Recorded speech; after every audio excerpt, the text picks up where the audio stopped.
Bonjour à tous, aujourd'hui me voici pour un nouveau tutoriel sur Magix Vidéo Deluxe et je vais vous montrer donc sur ce tutoriel le PIP donc qui est de l'incrustation d'image sur image, et nous allons utiliser aussi l'affichage animation donc pour utiliser le point d'ancrage et la rotation.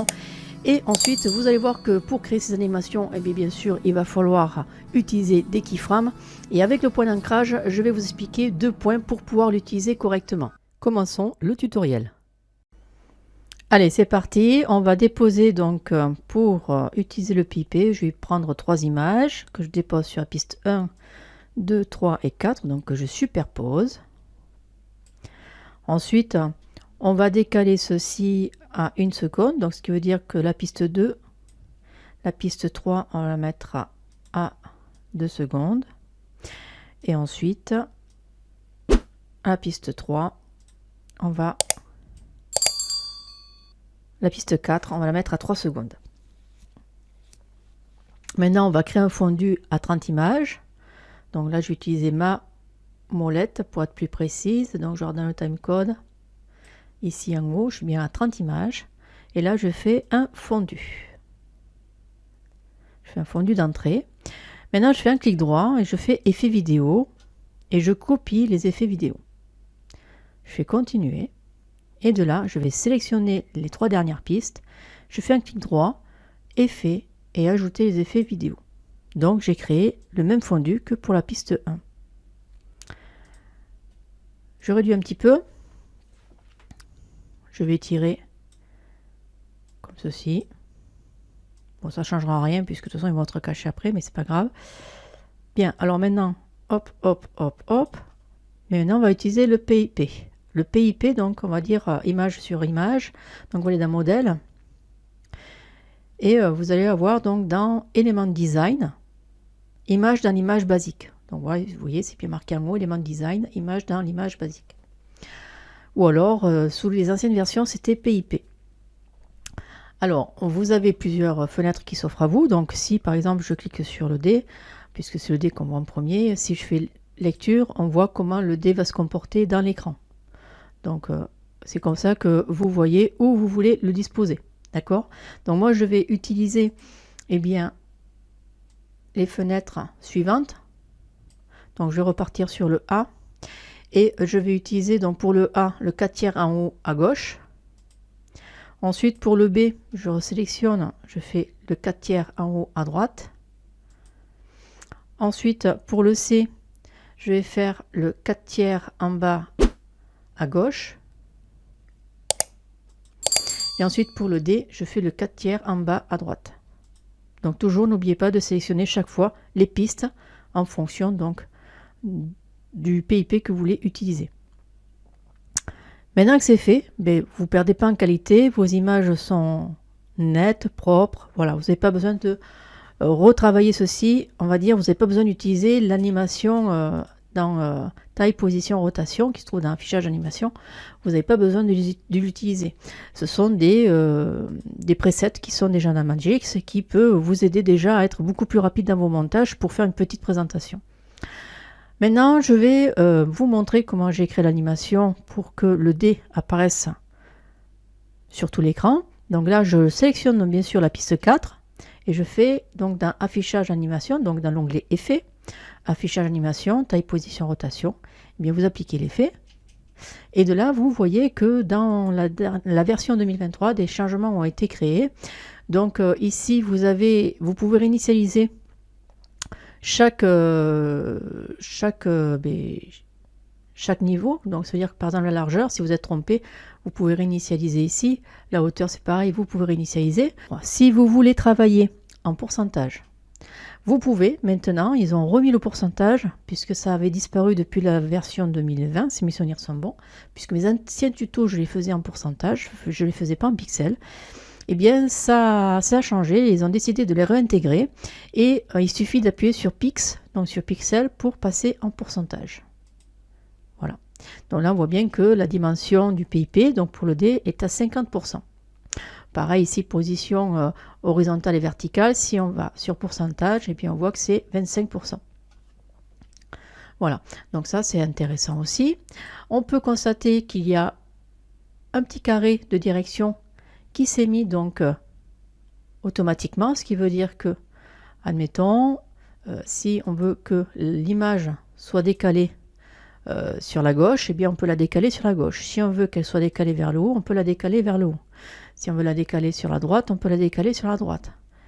Et là, hop, on peut remettre bien sûr la position. Donc ça, c'est intéressant.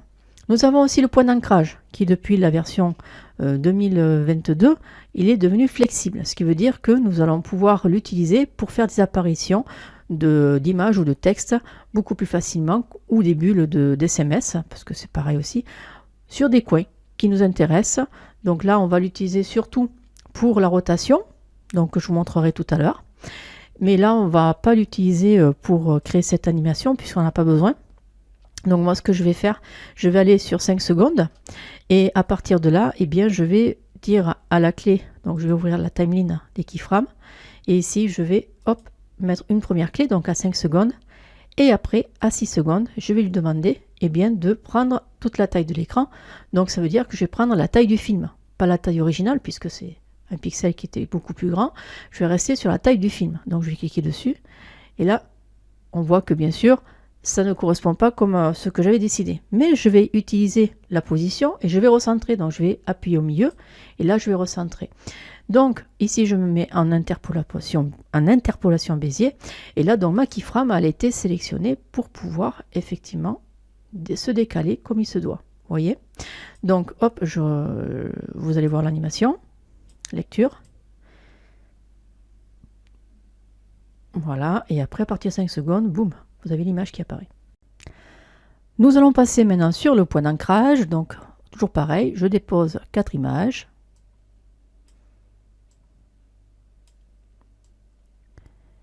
Je vais faire un fondu d'entrée donc à 30 images comme j'ai fait pour la première animation. Je fais un clic droit, effet vidéo, copier les effets vidéo, continuer.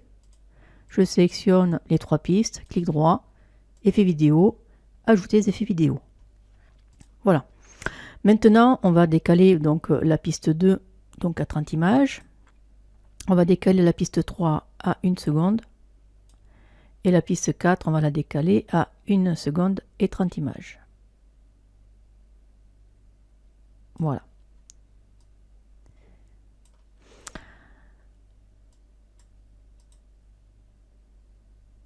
Bien, maintenant on va utiliser le PIP. Donc je vais repartir dans modèle.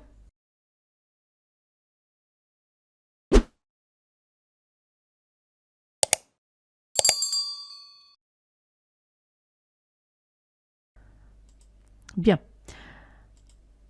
Ensuite, on va repartir sur effet, taille, position, rotation.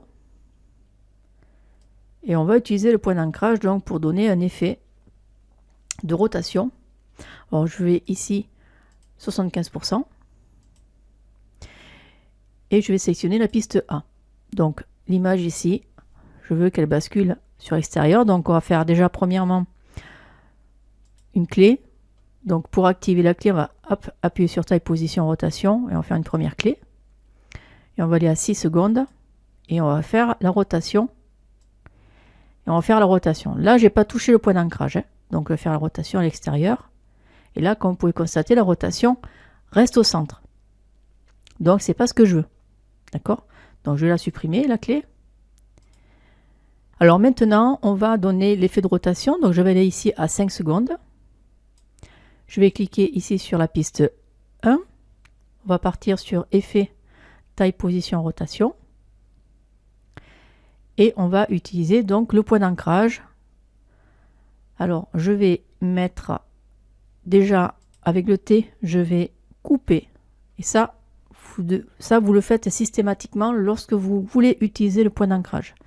Parce que Magix ne le garde pas en mémoire sur une seule simple piste. Il faut faire toujours une division de la scène ou de la séquence qu'on veut utiliser pour donner un effet.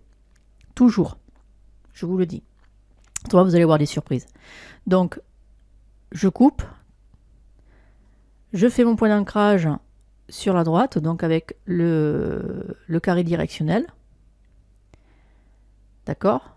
Donc ici, je fais une clé, donc je sélectionne sur la ligne des keyframes taille, position, rotation pour activer ici les outils. Donc il vous dit que si vous voulez créer bien, des keyframes de position, il faut faire avec le numéro 5 de votre clavier numérique. Donc je vais le faire. Donc voilà, ça fait hop, une clé. On va à 6 secondes. Et de là, on va faire une rotation à l'extérieur, comme ceci. D'accord? Et on va le mettre en interpolation Bézier. Donc, si je fais lecture, vous allez voir que le A va basculer à l'extérieur. On va faire la même chose pour celle du B. Alors, ici, on va se mettre à la hauteur donc de la sortie donc du A. Et on va bien sûr couper, donc on va faire le T. Surtout n'oubliez pas de sélectionner la piste 2. Et à partir de là, eh bien à 6 secondes donc, eh bien on va créer le point d'ancrage sur en bas à droite. Donc on va activer taille, position, rotation et on va créer une keyframe avec le numéro 5 du clavier. Vous le mettez en interpolation Bézier et après vous allez à 7 secondes et vous allez faire une rotation à l'extérieur. Vous réduisez un petit peu. Voilà. Donc pareil, si on fait lecture, hop, hop. D'accord? On refait la même chose pour le C. Donc on sélectionne. On va ici à 7 secondes. On va couper. On va lui dire le point d'ancrage d'aller ici, donc en bas à gauche. Donc avec le pavé directionnel. Donc du point d'ancrage. Et on va créer une rotation extérieure. Mais avant de créer la rotation extérieure, donc on fait comme ça, on va faire une première clé donc avec le 5 du clavier numérique en interpolation Bézier. Vous allez à 8 secondes et là vous faites une rotation extérieure. Voilà, donc la clé s'est créée. Là on va réduire un petit peu comme ceci. Et ici, eh bien, on va simplement lui demander donc de faire une apparition comme ceci. Eh bien, vous faites le T. Vous faites le point d'ancrage en haut à droite. Et de là, on va lui demander, eh bien, donc avec une keyframe ici, on va aller à 9 secondes. Et on va lui demander de s'étirer jusqu'ici. Donc, on va l'étirer directement manuellement.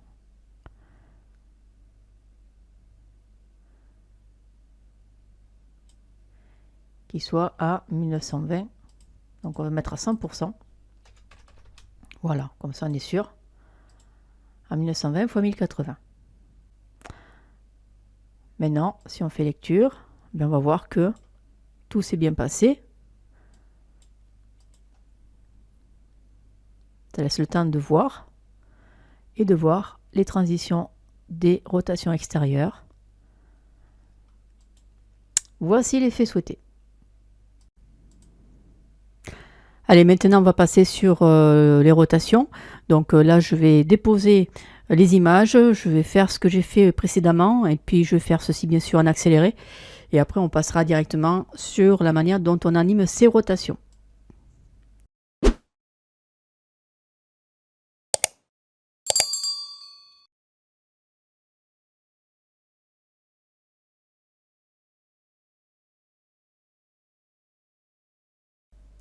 Je vais découper chaque piste donc à 1 seconde chacune. Donc avec le T, je segmente.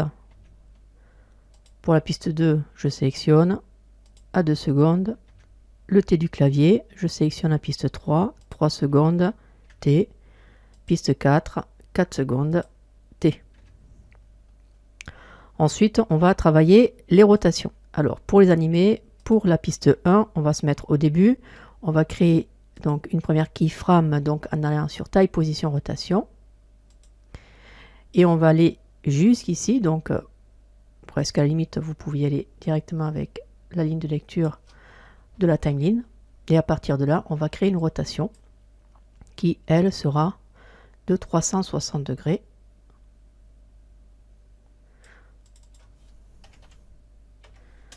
Voilà. Ensuite, pour la piste 2, eh bien, on va refaire la même chose. Donc, on sélectionne la piste 2. On sélectionne time, position, rotation sur la timeline des keyframes. On fait une première clé. Et là, on va aller donc au bout de la timeline. Et à partir de là, on va faire le sens contraire. On va faire moins 360. Donc, si on regarde l'animation, lecture, voilà. Maintenant, on va aller sur la piste 4, ou la piste plutôt 3. Pareil, on repart au début. On fait sélection taille, position sur la timeline des keyframes, une première clé. Et ensuite, on va au bout de la timeline. Et de là, on fait une rotation sur l'axe Y. Donc là, on va faire 360.